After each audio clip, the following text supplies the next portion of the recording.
So, hello guys and welcome back to my channel. Guess what we are doing today? Something special we never did before, a deck profile.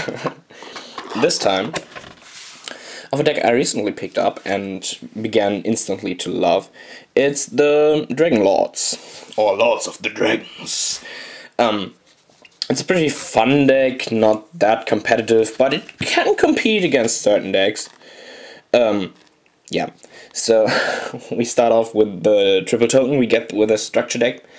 I love that token because it's especially for this deck, so we get the level 1, we get the light type, we get the 0 attack and defense. So this token is not as generic. You can use it as a generic token, already wrote down right here, but it has got the stats of the token we would create with this deck. So triple of it, because why not? So then, the boss monster. Triple FELGRAND Dragon, or Lord FELGRAND Dragon, I don't know. Can't recall right now. He has got a shitload of effects. I'm trying to get to all of those, but if I forget one, I'm sorry. So at first he's light type, he's level 8, which is important, level 8 is important. He's generally at 2-8 attack and 2-8 defense, so pretty high stats for a monster we can spam out so easily. So, his effects. If he's summoned from grave, special summoned from grave, and only if he's special summoned from grave, we get to target one of our opponent's cards, whether on the field, monsters, whether on the field or in the grave, and just straight up banish it. It's pretty okay if you ask me. Interrupts some blue eyes plays, it's nice. Also, he gains attack by the rank or level of the monster times 100. So if you play against Blue Eyes, he stands at 36,000 ADK. So he's a pretty high beta. It's okay. Also, if he destroys a monster by battle, does he have to send it in the grave? No. Just if he destroys a monster by battle, we can reborn one level 7 or 8 dragon in our grave and just special summon it again. So pretty much once he's out, he starts looping other monsters from the grave to the field. He can sadly not special summon another copy of himself from the grave, but that would be unbalanced. So I guess this time I got everything. So triple of him. And then the true MVP of this deck, the triple Archbrave Dragon. He's a light type, level 7 this time. It hardly disturbs me that he's not just level 8. I guess it's because of the Xyz mechanic, but it's just so disturbing.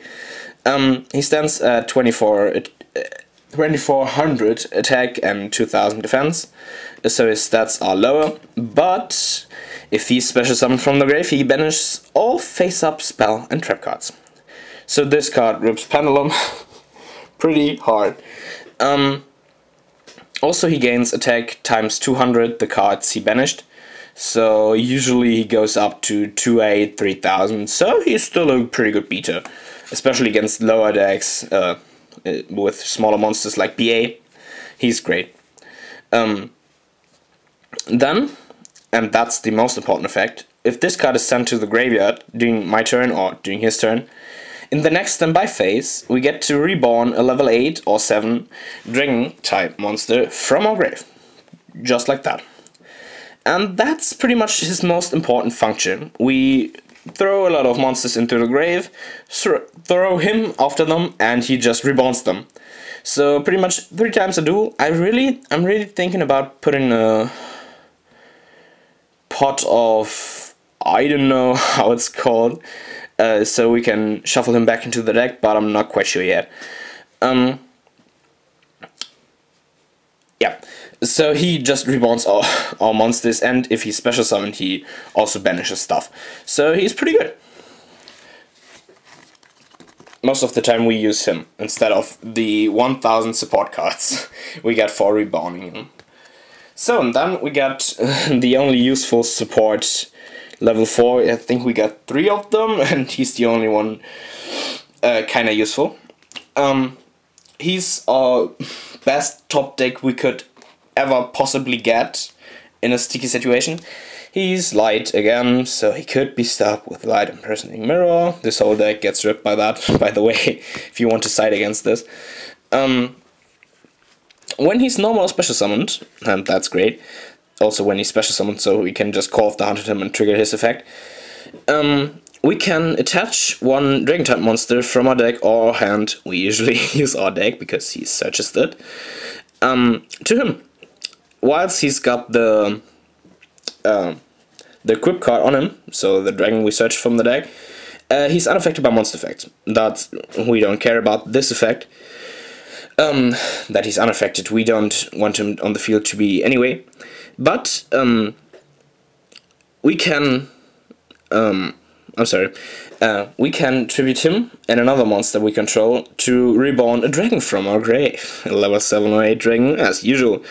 So again, we can use him to special summon out, for example, a FELGRAND, and then FELGRAND attacks, special summon out an Archbrave, and so on and so on. So he pretty much searches ourselves a card and also reborns one from the grave. Funny play, we can just attach him with our Archbrave and then use his effect to tribute him, and then the Archbrave will trigger in the next standby phase, so we get a consistent loop of spamming level 8 or 7 dragon type monsters. That's it with the archetype itself monsters. We're going on with Dragon Spirit of White. I'm not building a blue-eyes deck here, I just wanted to tag some blue-eyes cards in, so they are far more consistent than the archetype itself. The FELGRAND structure deck was based on milling the cards, but I hate that idea, it's so inconsistent. So we're playing blue-eyes to help ourselves out. So just 2 Dragon Spirits of White, as usual. This card comes in handy with a further spell card I will introduce to you later. He is a light type, can be stopped by light imprisoning mirror. He's level 8. He stands at 25 attack and 2000 defense, and he does not get anything, so he's not that high of a beater, but he's pretty useful still. His effect is when he's normal special summoned, we don't use him. His first effect is while he's in a grave or in our hand, he's a normal monster, and that's important. Then his effect is when he's normal special summoned, we can target one spell trap card our opponent's control and just banish it. So he's pretty much our Archbrave for set spell and trap cards, saves us from battle traps, and that's important. Also in our opponent's turn, we can, if our opponent was to target him, we can just tribute him and special summon one blue-eyes white dragon from our hand. Never did that, but we could if you want to. And then, of course, our last, not our last, but our second last monsters, 3 blue-eyes white dragon. There's actually a reason why I took different artworks, because that's easier to remember whether I used 3 or not. So we got this beauty, I think the best looking so far. We got him because I needed a third one, and the one with the world, not with the stone tablet, because this one just looks so badass. So triple. I guess I have to explain that card too, because we're explaining every single card. So he's a light type, he's level 8, 3000 attack, 2500 defense. That's it. And then the last dragon type monster can't be missed in any dragon type monster deck. Red-Eyes Darkness Metal Dragon. We can bend. He's a darkness. Hey, a darkness monster, not a light one. He's level 10, I guess? I think he's level 10. I'm too lazy to count right now. Stands at 28 attack and 24 defense, so it's okay. We can just special summon him by banishing one dragon type monster from our field, and then he's able to each round special summon one dragon from our hand or from our grave, so the effects of our FELGRAND monsters trigger. Also, just great for spamming the board. And then starting off with our most important spell card, Dragon's Ravine. Sadly not at 3, we would really need it. This card is as simple as effective. We can discard a card and send one dragon type monster from our deck to the grave. So what is the ideal play with this card is to either discard a FELGRAND dragon or an Archbrave dragon and search out the other way, the other card. So the Archbrave will in the next standby phase reborn the FELGRAND. So we can still consistently just spam out. Also with this card we can just search targets for our Call of the Hunteds and get our plays going. And because that card is so important and it's only a 2, we're playing triple terraforming. I might explain this card. We can just add one field spell card from our deck to our hand. That's it. Easy. And then a new card. A really powerful card. And I somehow dislike it that Blue Eyes can use it better than we do. But it's Gospel of the True Dragon Ruler. I don't know how it's called in the TCG, but that was the translated name from the OCG. Never looked it up afterwards. And we can just reborn 1 7 or 8 dragon from our grave. Just that. It's just, technically this is a reborn on crack. Because when it's in the grave, and one of our dragon type monsters, one or more dragon type monsters would be destroyed at the same time, either by battle or by card effect, we could destroy this card or banish this card instead from the grave and protect them. So this is reborn on crack for dragon types. And then again a card with way too much text. Runes of the... I don't know. Sorry, I haven't learned the English names yet. Runes of the Godly Dragon Ruler, I guess. It's a continuous spell card, and oh, it's so much text. While we control a level 7 or 8 dragon type monsters, all special summoned monsters that are not special summoned from the grave have their effect negated. Just as simple. So it's a pretty good floodgate for our deck, because we only special summon from the grave without the Red Eyes Darkness Metal Dragon. That's a cost we are willing to take.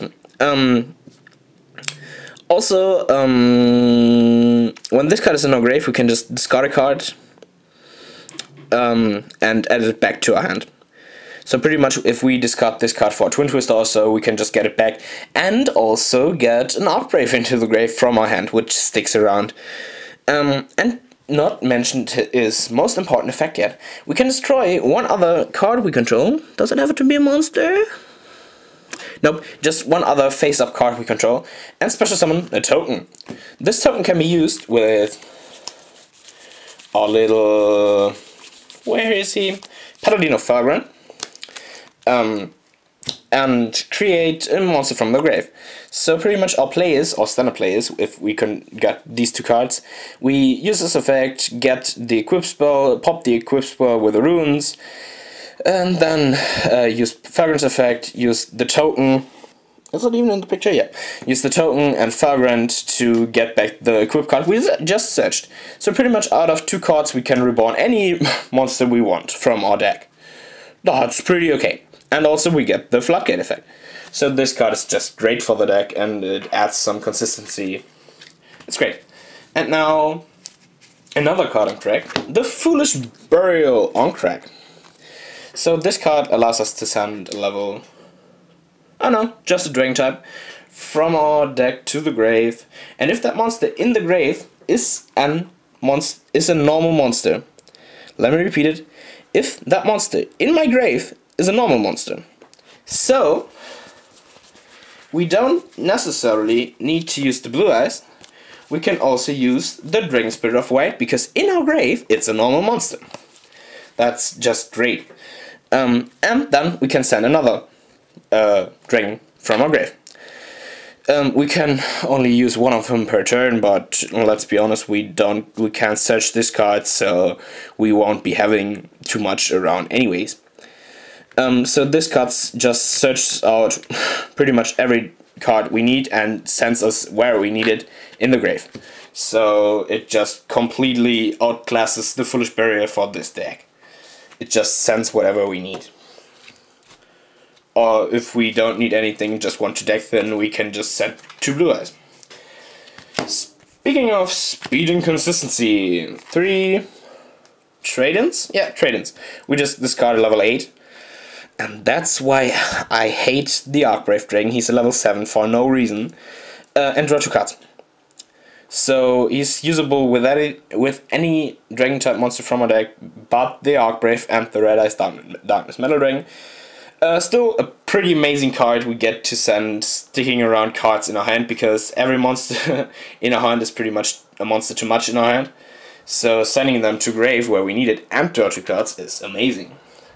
And then, speaking of discard outlets, Triple Twin Twister, pretty much not because we're that vulnerable to traps or spells, especially because we got already a lot of monsters that removed them, but because it's a great discard outlet. It's one of the best. I thought about Karma Card, for example, but it's too slow. And so we can save ourselves for some strikes, so it's pretty great. And then Soul Charge. Do I need to explain? Yeah, Soul Charge allows us to pay 1000 for every monster we want to reborn in our grave and resummon them. But we cannot have a battle phase in that turn. And this restriction of the battle phase really sucks. Because then we got a lot of monster on turn, but our opponent has got a whole turn to get rid of them again. So sometimes it can be useful, especially late game, to push just for game or to just annihilate his last resources, so it's okay. And then our last 6 trap cards in this deck, because we need the consistency. We cannot allow us to play that many traps, so no solemn strikes or anything. Oh, are you crazy? Yes, I am. 3 Call of the Hunted lets us resummon, reborn our dragons from the grave without any negative effects, by the way. Also, what is great, it lets us reborn Arcbrave, and if he then destroys the Call of the Hunted, Arcbrave will still trigger. So it's great. Also, he summons in attacks, so we can just go straight forward. Just in our turn, in our main phase, just activate Call, special summon FELGRAND, let him get to 3/6, and just go for a game. Sometimes it really happens like that. Not quite as good as the Oasis of the Dragon Souls, because first it of course special summons the monster. Oops, therefore a second my camera did not love me anymore. It special summons the monster in defense, so it's not that great for straight up attacking, but we can just use it in the end phase and then attack on our turn. But it also transforms the monster into a worm type, and that's pretty bad, because then the runes of the heavenly dragon rulers, I guess, it does not work anymore. It just works with dragon types, so we can't really set up our floodgate with that card again. Yep, but still trouble of it, because it's just one of the greatest cards to just reborn any monster we want. Extra deck. I have an extra deck, but you pretty much never use it. I got myself this little card back from the heretic days. Sometimes I'm using it because it's a great discard outlet, but most of the time my monsters itself are more valuable on the field. Same goes for Big Eye. We play it because we can. We rarely have to Arcbraves on the field, and we rather want to keep them, to be honest. But sometimes it's great. We can remove big threats from the board. And the Red Eyes Beacon Metal Dragon, I guess. Bonfire Metal Dragon? Lets us just troll our opponent for days. We just leave him with, I don't know, 800 attack, and then make him pass for turn and just wait till we see the despair in his eyes when he has to realize he only got one effect to beat me. That's great. So pretty much we don't really need an extra deck, that's why I only keep 3 cards in there, but sometimes it's funny. So that's my deck. I have to admit it's 42 cards, but my build is that consistent, to be honest, that I never really thought I would need to cut the 2 spaces. If I were to cut, I would cut a Twin Twister and probably an Oasis. But no, I'm not. I'm keeping this way. So thanks for watching. Please criticize my ass off. I'm always open for necessary criticism. If you disliked anything about my deck, if I did make any mistakes, if I did get anything wrong, please just correct me. I'm only a human, and I'm only playing this game because I have fun, not because it's my job. So thanks for watching!